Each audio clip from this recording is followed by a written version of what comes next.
नमस्ते, सदावत सलीम, मातृभूमि, जय हिंद दोस्तों। स्वागत है आप सबका टेक्निकल अर्थ में। शुरू करते हैं आज के डिफेंस अपडेट्स को। Indian air force 114 MRFA fighter jets की RFI को जारी करने वाली है और इसके लिए तेजी से काम हो रहा है। वहीं डिफेंस एक्सपर्ट्स ने कहा है कि MRFA डील के तहत 114 फाइटर जेट के तहत अगर राफेल को ही चुना जाता है, वही फास्ट ट्रैक के माध्यम से, तब भी 5 साल इसे और लगेंगे पहले मेड इन इंडिया राफेल को बनाने में। और जो आखिरी का 114 मेड इन इंडिया राफेल विमान भी होगा, वो 2032 तक सामने आएगा। डिफेंस एक्सपर्ट ने कहा है कि $25 बिलियन का जो खर्चा इसमें आ रहा है, खास करके इन 4.5 जनरेशन के फाइटर जेट को बनाने के लिए, जिसमें कि विदेशी तकनीक लगी होगी। ऐसे में अगर भारत साथ साथ तेजी से अपने स्वदेशी प्रोग्राम तेजस मार्क 2 ऑर्का और 5th जनरेशन के AMC प्रोग्राम पर ध्यान लगाता है, तो ये काफी तेजी से आगे बढ़ेगा। हालांकि डिफेंस एक्सपर्ट्स का विचार काफी अच्छा है और वो स्वदेशीकरण की तरफ यहाँ पर बढ़ावा देने की बात कर रहे हैं। भारतीय सशस्त्र और सुरक्षा बलों के सिख सैनिकों को गोलियों से चौतरफा सुरक्षा प्रदान करने के उद्देश्य से एक नया कॉम्बैट हेलमेट तैयार किया गया है।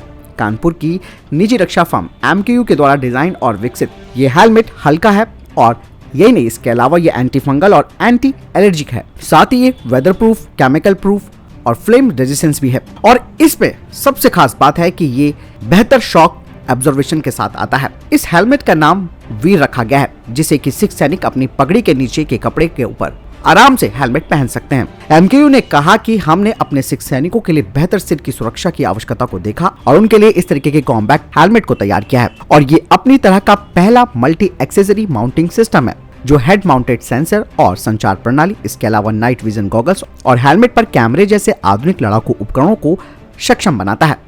और ये वीर हेलमेट वीर सिख सैनिकों को उनके शरीर और जीवन की रक्षा करने का विकल्प प्रदान करता है और वे अपनी पगड़ी को पहले की तरह पहने रखेंगे। श्रीलंका अब भारत से लाइन ऑफ क्रेडिट के माध्यम से 2 डोनियर विमान खरीदने की बातचीत कर रहा है और ऐसे में श्रीलंका के विदेश मंत्री GL पीरिस भारत पहुंचे हैं और उन्होंने विदेश मंत्री S जयशंकर के साथ भी बातचीत की है। डोनियर को भारतीय नौसेना और तटरक्षक बल के द्वारा इस्तेमाल किया जाता है समुद्र की निगरानी के लिए और ये एक ट्विन इंजन बहुउद्देश्य विमान है। भारतीय वायुसेना भी इसका इस्तेमाल करती है और ये सरकार की मेक इन इंडिया प्रोग्राम का एक शो पीस भी आप समझ सकते हैं। और HAL इसका निर्माण स्विस कंपनी रुआक से लाइसेंस के तहत भारत में निर्मित करती है। हालांकि भारत श्रीलंका में एक समुद्री निगरानी विमान तैनात करने के बारे में पिछले 4 सालों से सोच रहा था। यही नहीं, अभी हाल ही के डिफेंस अपडेट में मैंने आपको बताया था कि HAL ने डोनियर विमान में पहले से मौजूद 7.62 mm की मशीन गन को 12.7 mm की गन से भी बदला है। क्वाड की मीटिंग में भारत के विदेश मंत्री S जयशंकर ने चीन को आड़े हाथों लिया। उन्होंने कहा कि चीन ने LAC पर जबरदस्ती सैनिकों को इकट्ठा करने का प्रयास किया है और चीन ने 2020 में भारत के साथ जो लिखित समझौता है उसकी अवहेलना की, जिसमें यह कहा गया था कि सीमा पर सैनिकों को इकट्ठा नहीं किया जा सकता। लेकिन चीन ने इन समझौतों की अवहेलना की है और ये एक अंतर्राष्ट्रीय समुदाय के लिए वैध चिंता का विषय है। और इस बार S जयशंकर जी ने चीन पर LAC की स्थिति पर सबसे मजबूत टिप्पणी की है। राष्ट्रपति रामनाथ कोविंद 21 फरवरी को विशाखापट्टनम में एक औपचारिक कार्यक्रम में भारतीय नौसेना के बेड़े की समीक्षा करेंगे, जिसमें कि 60 से अधिक युद्धपोतों और पनडुब्बियों के साथ साथ लगभग 50 विमान भी शामिल होंगे। अधिकारियों ने कहा कि हाई प्रोफाइल राष्ट्रपति बेड़े की समीक्षा के बाद 25 फरवरी से 4 मार्च तक मिलान मल्टीनेशनल नेवल एक्सरसाइज का आयोजन किया जाएगा, जिसमें कि भारत ने 45 यानी कि 45 कंट्रीज को आमंत्रित किया है। एक बेड़े की समीक्षा आमतौर पर राष्ट्रपति के कार्यकाल के दौरान एक बार की जाती है, जो सशस्त्र बलों का सर्वोच्च कमांडर होता है। स्वतंत्रता के बाद से नौसेना ने 11 राष्ट्रपति बेड़े की समीक्षा की है, जिसे कि प्रेसिडेंशियल फ्लीट रिव्यू कहा जाता है। आपको बता दें कि नौसैनिक अभ्यास मिलन 2022 26 फरवरी से 4 मार्च तक विशाखापट्टनम में 2 चरणों में आयोजित किया जाएगा और इस युद्धाभ्यास में समुद्र में पनडुब्बियों का शिकार भी शामिल होगा। हालांकि इसमें क्वाड देश भी हैं, जिसमें अमेरिका, जापान और ऑस्ट्रेलिया भी हैं। लेकिन कुछ अधिकारियों ने कहा है कि अमेरिका और रूस ने भागीदारी की पुष्टि की है, लेकिन ये बात अभी तक साफ नहीं है कि दोनों देश अपने अपने युद्धपोत भेजेंगे या नहीं। हालांकि इस साल इसका विषय सहानुभूति, सामंजस्य और सहयोग है। भारतीय वायुसेना के 3 लाइट कॉम्बैट एयरक्राफ्ट LCA तेजस सिंगापुर एयर शो 2022 पे पहुंच चुके हैं, जहां पर वो अपनी फ्लाइंग स्किल्स को दिखाएंगे और ये जो शो है वो 15 से 18 फरवरी तक होगा। सिंगापुर एयर शो में भारतीय वायुसेना के 44 मेंबर्स गए हैं, जो कि वहां पर आने वाले मलेशियन डेलीगेशन के साथ बातचीत करेंगे। मलेशिया जो कि अपनी रॉयल मलेशियन एयरफोर्स के टेंडर की घोषणा अप्रैल 2022 में कर सकता है। ऐसे में और यहाँ पर पूरी तरीके से संभावना ये है कि LCA का ये सौदा फाइनल हो सकता है। दोस्तों, अगली खबर भी रॉयल मलेशियन एयरफोर्स को लेकर ही आ रही है। दरअसल भारत का तेजस इस वक्त टॉप कंटेंडर बना हुआ है रॉयल मलेशियन एयरफोर्स के स्टैंडर्ड में और यहाँ पर भारत के साथ प्रतिद्वंदता करने के लिए टर्की ने अपने हर जेट को पेश कर रखा है। लेकिन कहा जा रहा है कि टर्किश एरोस्पेस इंडस्ट्री अपने हर जेट का को प्रोडक्शन करेगी मलेशिया के साथ मिलकर, जिसमें कि वो टेक्नोलॉजी ट्रांसफर भी करने को तैयार है।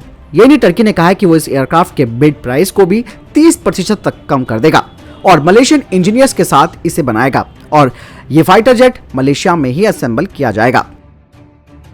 दरअसल उत्तराखंड में भारत चीन सीमा पर भारत की आखिरी दुकान एक बार फिर चर्चाओं में आई है, जिसे कि हिंदुस्तान की अंतिम दुकान भी कहा जाता है, क्योंकि ये उत्तराखंड के चमोली जिले में भारत चीन सीमा पर सबसे आखिरी दुकान है और इस दुकान को चंदर सिंह बड़वाल के द्वारा आयोजित किया जाता है। और ये छोटी दुकान लगभग 3118 मीटर की ऊंचाई पर स्थित है और ये भारत का आखिरी चाय स्टैंड है। हालांकि इस बारे में हम चर्चा इसलिए कर रहे हैं क्योंकि ये दुकान चीनी सीमा के बिल्कुल नजदीक है और कुछ सालों में इस दुकान ने काफी लोकप्रियता भी हासिल की है। आपको बता दें कि आउट ऑफ द बॉक्स सोचने वाले आनंद महिंदर जी ने इस दुकान की काफी तारीफ भी की और उन्होंने कहा कि हिंदुस्तान की ये जो अंतिम दुकान है वहां पर एक कप चाय पीना काफी अनमोल है। दोस्तों, मैं भी 2019 में माणा गांव गया था और ये जो गांव है वो केवल हिंदुस्तान की आखिरी चाय की दुकान ही नहीं बल्कि यहाँ पर भारत की पौराणिक जड़ें भी मौजूद हैं, जो कि महाभारत में पांडवों के साथ जुड़ी हुई हैं और यहीं से पांडवों ने स्वर्ग में अपना उद्गम शुरू किया था। डिफेंस सेक्रेटरी ने कहा है कि भारत सरकार ने HAL के द्वारा बनाए जा रहे हाई एल्टीट्यूड सूडो सैटेलाइट के लिए मंजूरी दे दी है और HAL हैप्स को private sector firm new space research and technology के साथ मिलकर बनाएगा और HAL सबसे पहले इसका एक डेवलपमेंट प्रोटोटाइप तैयार करेगा जो कि टेस्टिंग पर्पस के लिए होगा और इसके बाद HAL को इस प्रोजेक्ट के लिए 50 करोड़ रुपए की सीड मनी दी जाएगी और इस तरीके से हैप्स का ये जो टोटल प्रोजेक्ट है उसकी जो लागत है वो 700 करोड़ रुपए आएगी। वहीं नेशनल एरोस्पेस लैबोरेटरीज ने पहले ही लाइट वेट इलेक्ट्रिक मोटर का टेस्टिंग करना शुरू कर दिया है, जिसे कि हाई डेंसिटी यानी कि उच्च घनत्व वाली रिचार्जेबल लिथियम सल्फर बैटरी से पावर मिलेगी और इसका इस्तेमाल हैप्स के सोलर पैनल को दिन में चार्ज करने के लिए किया जाएगा। हाई एल्टीट्यूड सूडो सैटेलाइट, इसका वजन 500 किलो होगा और ये 70,000 की फीट की ऊंचाई पर 90 दिनों तक रह सकेगा।